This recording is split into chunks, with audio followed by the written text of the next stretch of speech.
Today, everywhere you look across the landscape of the United States, whether it be in a city or a small town, you see more ethnic diversity than what existed 30 years ago, a half a century ago, and more noticeably in the 18th and 19th centuries. And in the modern age of our great nation, segregation and discrimination based on ethnicity or national origin is punishable by law. Federal laws such as the Civil Rights Act of 1964 and the Equal Pay Act ensure that our nation is able to uphold equal opportunity in employment and education. And most of all, communities are created with the inclusion of all different kinds of people. But sadly, it has not always been this way, especially for individuals from groups considered by many in the United States to be less than desirable.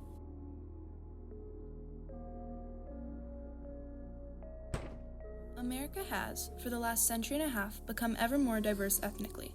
When looking at demographic trends starting in the year 1870, for example, a total count of 64,199 in the U.S. population were from Asian descent, 498,551 were of African background, and 30,000 were Native American. These are only 3 of the 6 racially based ethnic groups in the United States.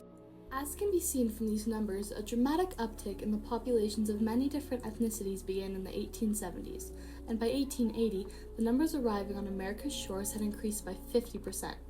When looking at the percentage of certain ethnic groups in the USA's population across the 21st century, the numbers have surged to 13.7% for African Americans, and around 6.4% of the population are Asian Americans. Specifically, within the Asian population residing in the United States, Chinese Americans saw a dramatic increase in their population's numbers beginning in 1863. What drew them in large numbers to American shores?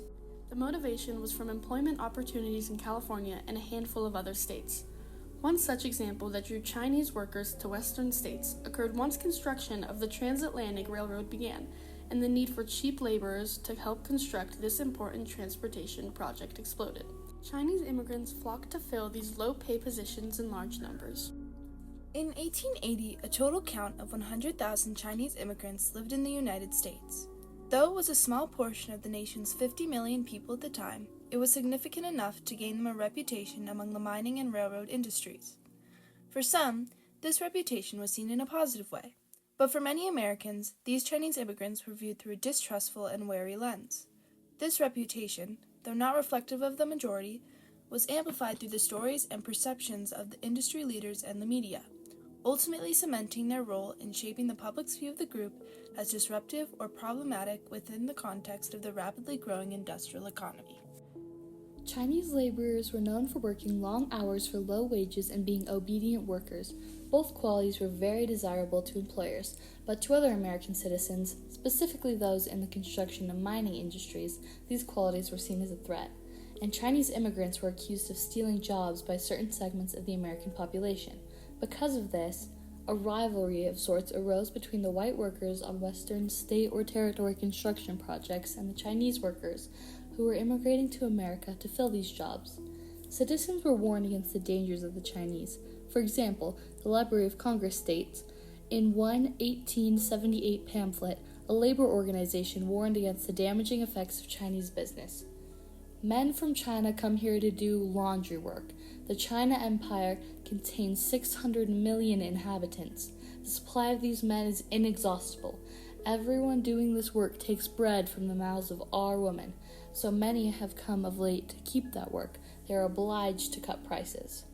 Many discriminatory and racist attacks were made against the Chinese at this time in America's history, including banning them from certain workplaces based solely on their ethnicity, as well as vandalism within predominantly Chinese-populated regions of American cities known as Chinatowns. For example, on October 24, 1871, a mob of white and Latino residents in Los Angeles attacked the Chinese community in the city, killing at least 18 Chinese immigrants.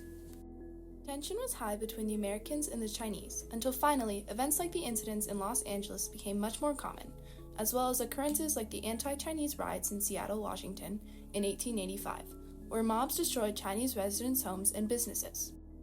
This sparked fear among the Chinese American population and created greater anti-Chinese thinning among other Americans.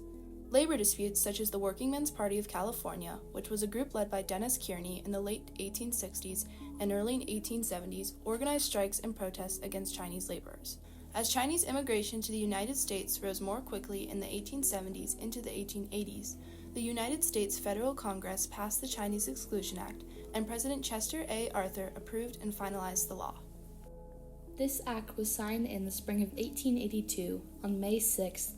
It held the goal of putting into place a 10-year absolute ban on the immigration of Chinese citizens to the United States. This sparked controversy, and the Chinese laborers gathered in the streets to protest and organize an anti-American boycott. This ban was finally repealed in 1943 by President Roosevelt and Congress.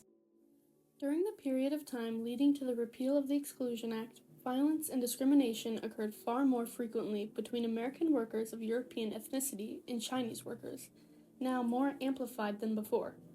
Shop owners were afraid to hire or even allow Chinese into their stores for the fear that they would be harassed and assaulted. The only available residence for the Chinese was within Chinatowns, and it became common for a family member or friend to be attacked or murdered in broad daylight. Various other assaults followed this uprising in brutality, many of which resulted in deaths, mainly of the Chinese. One of these cases was the Rock Springs Massacre. In the small town of Rock Springs, the Transatlantic Railroad was in progress. White and Chinese workers worked side by side. The railroad had been in progress for 22 years, making its way across the west of America. The workforce assigned to the building and manufacturing of the tracks consisted of 10,000 Chinese Americans, which added up to 90% of the laborers. The morning of September 2nd, 1885, a small fight broke out between a few Chinese and white workers, but was soon settled and everyone returned to their various jobs. While most thought the heated exchange had been resolved, they were proved wrong later that day. The white miners took it upon themselves to attack the Chinese miners. They gathered together, joined by some of their wives, and devised a cruel plan. They looted and burned the homes of the foreign laborers, some still containing their residents, and murdered approximately 28 of their Chinese workmates. On September 3rd, the 500 Chinese workers remaining were reported to have been driven out of Rock Springs, fleeing with the fear that they would be attacked in a similar manner, and the realization that there was nothing left for them in the now scarred town. Their homes had been destroyed and their loved ones killed. Many of the Chinese who fled died in the prairies from hunger, thirst, and the results of their injuries. September 7th, 22 miners were arrested regarding the massacre. They were tried for their crimes against the Chinese workers, but in October there were no indictments found against white miners. The government totaled the damages to be worth $150,000, or $4,777,068.62 in today's money. Eventually, the persecutors were set free with no charges filed. Finally, in April of 1887, the Chinese government received a check for $147,000 from the U.S. government to make restitution for the destruction from the massacre. In today's dollars, that was equivalent to $4,736,572.11. The Chinese Exclusion Act, and more specifically the Rock Springs Massacre, was in violation of fundamental human rights and the U.S. government's responsibility to protect all citizens equally, as they targeted Chinese immigrants through legal discrimination and stripped them of their right to live and work freely, and their rights to safety both in work and domestic life. According to Yuning Wu, the impact of the exclusion laws went beyond restricting, marginalizing, and, ironically, activating the Chinese. It signaled a shift from a previously open immigration policy in the United States to one in which the federal government exerted control over immigrants. Criteria were gradually set regarding which people, in terms of their ethnicity, gender, and class, could be admitted. Immigration patterns, immigration communities, and racial identities and categories were significantly affected. The very definition of what it meant to be an American became more exclusionary. In reflecting on the Rock Springs Massacre and the broader implications of the Chinese Exclusion Act, we were reminded that the fight for justice, dignity, and equality is not only the matter of legal rights, but a shared responsibility to ensure that history does not repeat itself.